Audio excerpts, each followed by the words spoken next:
ప్రతి లేఖనాన్ని అపోస్తలుడైన పౌలు రాశారు. దానికి కారణం ఏంటి అంటే పౌలు దేవుణ్ణి ప్రేమించినటువంటి వ్యక్తిగా ఉన్నాడు కనుక. దేవునికి స్తోత్రం, హల్లెలూయా.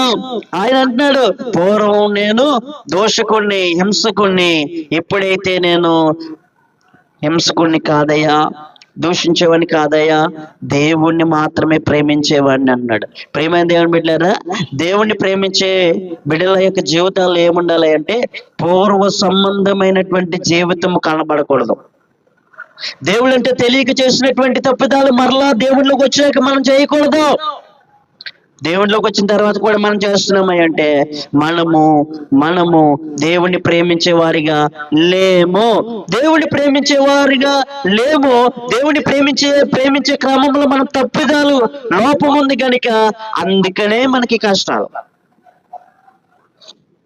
అర్థమవుతుందండి?